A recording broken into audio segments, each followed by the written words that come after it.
morning class. Myself Suridhi Rani, and today we will continue with the number systems. In previous video I have already complete set part 1 and part 2. Idea of set I have already complete. Operations and Venn diagrams, this one also I have complete, and today we will continue with the rational numbers. If you have not seen the previous video, it means chapter 1 and chapter 2 of set, then go and watch it, link in description. So without delay let's continue with the rational number. तो rational number से हम लोग start करेंगे आज, और ये video basically introduction video होगा। Rational number का इंट्रोडक्शन वीडियो बनाएंगे कि रैशनल नंबर क्या होता है, रैशनल नंबर किसको हम लोग कहते हैं। सो रैशनल नंबर का एक डेफिनेशन ऑलरेडी यहाँ बुक में दिया हुआ है, और ये क्लास 8 मैथ का है। सो रैशनल नंबर का मतलब होता है any number which can be express in a form of p by q, where p and q are integers. So ऐसा कोई भी नंबर जिसको हम लोग p बाई q में डिफाइन करते हैं या फिर p बाई q में लिखते हैं, उसको हम लोग कहते हैं रैशनल नंबर्स। और p और q क्या होना चाहिए, एक इंटीजर होना चाहिए। और एक पॉइंट नोट्स करना है कि q जो है 0 के बराबर नहीं होना चाहिए, यानी कि ये q जो है ये 0 के बराबर नहीं होना चाहिए, तभी हम इसको कहेंगे कि ये एक रैशनल नंबर है और सिंपली रैशनल है। सो set of a rational numbers is denoted by q। तो किसी भी सेट रैशनल नंबर के किसी भी सेट को हम लोग डिनोट करते हैं, मान लीजिए q। अगर आपको सेट नहीं पता है क्या होता है तो इसका वीडियो आप लिंक में जाके देख सकते हैं, वहाँ पे मैं प्रॉपर तरीके से डिफाइन की हूँ, एक्सप्लेन भी की हूँ, और इसका एक्सरसाइज वीडियो भी बनाए थे। So q is equal to q एक सेट है, q क्या है, p बाई q है, और p जो है एक इंटीजर है और q भी बिलोंग करता है इंटीजर से, and q is not equal to 0। q जो है 0 के इक्वल नहीं है, और इसका ये सिंबल का मतलब आता है belongs to i means integer. सो ये एक क्या हो गया, प्रॉपर सेट हो गया रैशनल नंबर का।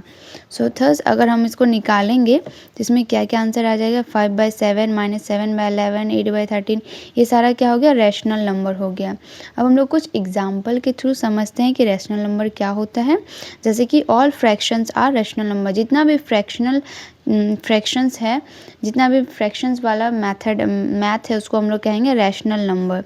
ठीक है, जैसे कि 2/7 3/13 -17/65 एंड 360 360/1 357, ये सब क्या है, सारा रैशनल नंबर है, क्योंकि ये एक फ्रैक्शन में बना हुआ है, p बाई q के फॉर्म में बना हुआ है, इसीलिए हम लोग इसको कहेंगे rational number. Next, all natural number are rational number. जितना भी नेचुरल नंबर है सब क्या है कि रैशनल नंबर है। एक रैशनल नंबर क्या है, जितना भी नेचुरल नंबर है सब एक रैशनल नंबर है। जैसे कि 1 2 7 एंड सो 1 क्या हो गया, एक रैशनल नंबर हो गया। मान लो 1 के नीचे क्या है, हमेशा 1 रहेगा ही, और 2 क्या है, 2 के नीचे हमेशा 1 रहता है। 7 एक नेचुरल नंबर है, 7 के नीचे 1 है, यानी कि ये एक रैशनल नंबर है। ये जितना भी नेचुरल नंबर है ये एक रैशनल नंबर है। But all rational number are not natural number. लेकिन एक और पॉइंट वाला बात है, जैसे कि सारा जितना भी रैशनल नंबर है वो सब नेचुरल नंबर नहीं है। फॉर एग्जांपल 1/5 ये क्या है, नेचुरल नंबर नहीं है। -7/3 ये भी एक नेचुरल नंबर नहीं है। नेचुरल नंबर यानी कि 1 2 2 3 4 ये सब हो गया नेचुरल नंबर। अब इसके नीचे हम लोग कुछ भी लगा सकते हैं, जैसे कि 2 एक नेचुरल नंबर है, 2 मान लें नेचुरल नंबर, इसको हम रैशनल नंबर में बनाना है तो 2/1 लिखेंगे, ये हो गया rational number. Next is 0 is also a rational number. 0 भी क्या है, एक रैशनल नंबर है, but in A case of p, यहाँ पे q 0 नहीं होना चाहिए, लेकिन p 0 हो सकता है। अगर p 0 है तभी ये एक रैशनल नंबर कहलाएगा। Next point is fourth point, all whole number are rational number. जितना भी होल नंबर है, होल नंबर यानी कि जो 0 से शुरू होता है वो क्या है, एक रैशनल नंबर है। जैसे कि 0 क्या है, एक रैशनल नंबर है। 0 यहाँ पे +-1 लिख सकते हैं। 3 8 ये सब क्या है, एक रैशनल नंबर है। But all rational number are not whole number. ये एक नोट करने वाला बात है कि जितना भी रैशनल नंबर है वो होल नंबर नहीं है। Next 5th point, all integer are rational number. जितना भी इंटीजर्स नंबर है वो क्या है, एक रैशनल नंबर है। बिकॉज क्योंकि 3 माइनस 19 73 ये सब क्या है, एक इंटीजर्स है और इसके नीचे हम एक लगा सकते हैं, तो ये क्या हो गया, एक रैशनल नंबर हो गया। But every rational number is not an integer, again same thing is, जितना भी रैशनल नंबर है वो एक इंटीजर नहीं हो सकता है। फॉर एग्जाम्पल 2/3 माइनस 6/7 ये सब क्या है, एक इंटीजर नहीं है। Next point is next point is 6 point, all terminating as well as recurring decimals are rational numbers। For example जितना भी टर्मिनेटिंग या फिर डेसिमल वाला जितना भी नंबर है वो सब क्या है, एक रैशनल नंबर। जैसे कि 1.79, तो 1.79 अगर हम 79 के बाद कितना जीरो लगाएंगे, 2 जीरो, अगर पॉइंट को हटाएंगे तो नीचे 2 जीरो आएगा, तो यानी कि ये नंबर क्या हो गया, एक रैशनल नंबर हो गया। दूसरा एग्जाम्पल है 0.2, अगर हम लोग पॉइंट को हटाएंगे तो नीचे 0 आएगा, यानी कि 10 आएगा, तो यहाँ पे 9 लिखा है, तो ये भी क्या है, कि रैशनल नंबर हो गया। नेक्स्ट और भी है, जैसे कि all the rational number can be express as either a terminating decimal और रिकरिंग डेसिमल से। तो जितना भी रैशनल नंबर है उसको हम लोग आइदर टर्मिनेटिंग डेसिमल में लिखते हैं या फिर रिकरिंग डेसिमल में लिखते हैं। जैसे कि number such as √2, √3 and pi can not be express as rational number. Terminating यानी कि हम लोग इसको लिखते हैं 2/3 इस तरह करके लिखते हैं, यानी कि अगर 0.2 है तो इसको हटा के, जैसे 0.2 है इसको हटा देंगे तो 10 आ जाएगा, इस तरह लिखेंगे, ना कि इस तरह π2 π3, ये गलत है, ये रैशनल नंबर नहीं है। नेक्स्ट इज इक्विवेलेंट और इक्वल रैशनल नंबर।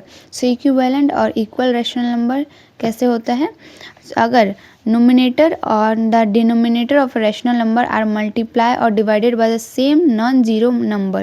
अगर numerator और denominator, numerator हो गया तुम्हारा ऊपर वाला, इसको हम लोग कहेंगे numerator, और नीचे वाला हो गया तुम्हारा denominator। अगर इसको हम लोग मल्टीप्लाई कर देंगे नॉन ज़ीरो नंबर से और या फिर डिवाइड कर देंगे नॉन ज़ीरो नंबर से, तो क्या हो जाएगा, ये इक्विवेलेंट रैशनल नंबर बन जाएगा।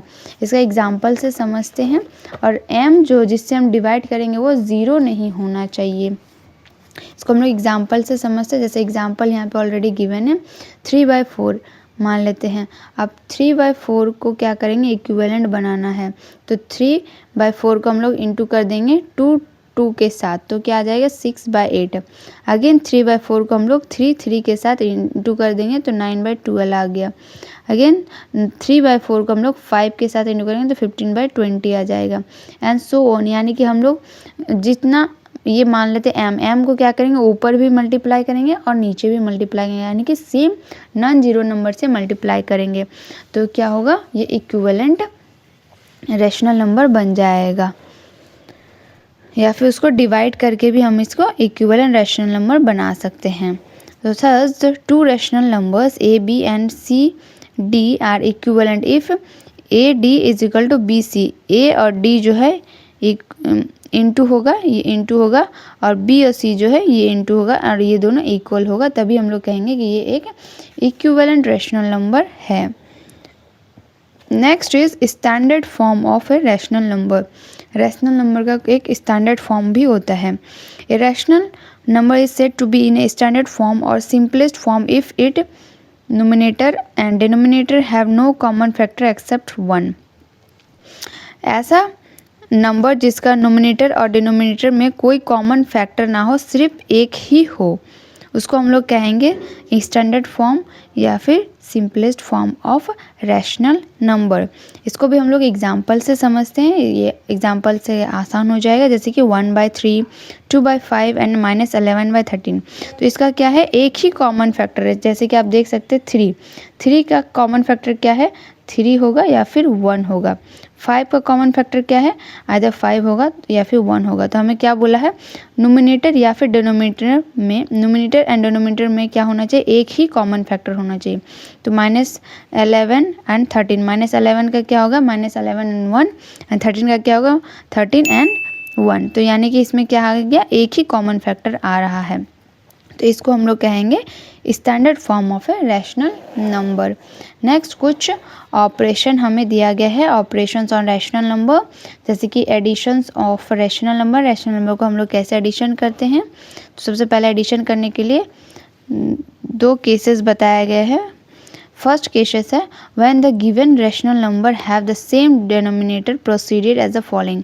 अगर जो ऐसा रैशनल नंबर जिसका डिनोमिनेटर जो है वो सेम है, उसको हम लोग कुछ इस तरह से करेंगे, इस तरह से एडिशन करेंगे, जैसे कि सेम डिनोमिनेटर, यानी कि जो नीचे वाला b जो है वो सेम है डिनोमिनेटर। अगर दोनों का अगर डिनोमिनेटर सेम है तो सबसे पहले हम क्या करेंगे, sum of the rational number of the same denominator, तो सम ऑफ द नोमिनेटर को पहले सम करेंगे, उसके बाद जो कॉमन डिनोमिनेटर है उसको लिख देंगे। इसको भी एग्जांपल से समझते हैं। फॉर एग्जांपल जैसे कि ये क्या है, इसका डिनोमिनेटर क्या है, दोनों का सेम है, तो सेम है तो क्या करेंगे, सेम एज इट इज़ उतार देंगे और 3 + 5, 3 और 5 नोमिनेटर को लिख देंगे, तो 8/8 = 1 इज़ द आंसर। इसको हम लोग एक्सरसाइज में जब करेंगे तो और भी आपको क्लियर हो जाएगा। अभी आप बस ऊपर इसका इंट्रोडक्शन वीडियो देख के थोड़ा बहुत ओवरऑल समझ लीजिए। नेक्स्ट केस क्या है, when the denominator of the given rational number are different। जब डिनोमिनेटर जो नीचे वाला डिनोमिनेटर होगा यानी कि p/q, जब q जो होगा अलग होगा रैशनल नंबर, उस केस में क्या होगा, हमें एलसीएम का ज़रूरत पड़ेगा, यानी कि हमें क्या करना है, डिनोमिनेटर का एलसीएम लेना है। इसको भी एग्जाम्पल से समझेंगे, जैसे कि यहाँ पे एक एग्जाम्पल दिया हुआ 2/5 एंड 1/3। इसका क्या है, डिनोमिनेटर क्या है, अलग अलग है, तो इसको क्या करेंगे, सबसे पहले 5 और 3 का एलसीएम ले लेंगे। 5 और 3 का एलसीएम लेने पर 15 आ गया है। अब 5 और 3 का एलसीएम लेने पर 15 आ गया, ठीक है।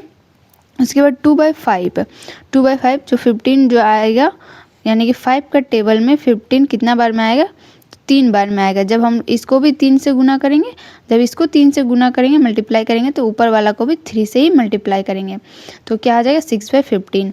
सेम उसी तरह 1/3 को भी निकालेंगे। 1/3 जो है 15 कितना बार में आएगा, तो 5 से गुना करने पर, यानी कि 3 को अगर 5 से मल्टीप्लाई करेंगे तो डिनोमिनेटर 15 आ जाएगा, और अगर इसको 5 से मल्टीप्लाई कर रहे हैं तो ऊपर में भी हमें 5 से ही मल्टीप्लाई करना है। जब हम लोग 1 × 5 से मल्टीप्लाई करेंगे तो इसका भी आंसर 5 आ जाएगा। उसके बाद क्या करना है, जब ये 5 आ गया तो उसके बाद नीचे क्या करना है, हमें लिखना है डिनोमिनेटर, उसके बाद लिखना है 15 नीचे हो गया, ऊपर हो गया 6 + 5, 6 + 5 तो हो गया 6 + 5, यहाँ पे बाय मिस्टेक टाइप हो गया, यहाँ 15 हो जाएगा, ठीक है। तो 6 + 5 = 11/15 इज़ द आंसर, ये हो गया आंसर। सो ये उतना डिफ़िकल्ट भी नहीं है, एक्सरसाइज अगर जब करेंगे तो वहाँ पे आपको ईजिली समझ आ जाएगा। नेक्स्ट प्रॉपर्टी है, कुछ और प्रॉपर्टी दिया हुआ है, जैसे कि क्लोजर प्रॉपर्टी और additions in closed. Closure property, इसमें हम लोग एडिशंस करेंगे, 2 नंबर का एडिशंस करेंगे, then AB + CD 2 is a rational number. यहाँ पे बेसिकली यहाँ पे सम के ही बारे में बताया गया है, तो ये उतना भी इम्पॉर्टेंट नहीं है। नेक्स्ट ये प्रॉपर्टी भी इम्पॉर्टेंट है थोड़ा बहुत, जैसे कम्यूटेटिव प्रॉपर्टी। कम्यूटेटिव प्रॉपर्टी क्या है, that is 2 rational number can be added in any order. 2 rational number को हम लोग किसी भी ऑर्डर में ऐड कर सकते हैं, चाहे वो AB + CD हो = CD + AB हो, ये दोनों का ही आंसर सेम आएगा। Next property is associative property. Associative property क्या कहता है, if AB CD and EF are 3 rational number. यहाँ पे एसोसिएटिव प्रॉपर्टी में हमें 3 को रैशनल नंबर लेना है, तो तीनों को ही एक दूसरे से इधर उधर करके लिखेंगे। एडिशंस इन एसोसिएटिव, सबसे पहले हम ऐड कर रहे हैं एसोसिएटिव में, तो AB + CD और EF को क्या करेंगे, ब्रैकेट में लिख देंगे। सेम इसका बराबर आंसर आ जाएगा, इक्वल आंसर आएगा इसका भी, AB + CD इसको ब्रैकेट में करेंगे +EF। जब इसको करेंगे तो देखेंगे कि इसका जितना आंसर आया है इसका भी उतना ही आंसर आया है, तो ये हो गया तुम्हारा associative property. Next is existence of the additive identity. 0 is a rational number such that the sum of any rational number a by b and 0 is a rational number. So a b क्या है, एक 0 क्या है, एक rational number है। अगर हम लोग AB + 0 करेंगे तो उसका आंसर कितना आएगा, एक रैशनल नंबर ही आएगा। जैसे कि 2/3 प्लस करेंगे 0 के साथ तो क्या होगा, 2/3 ही आएगा।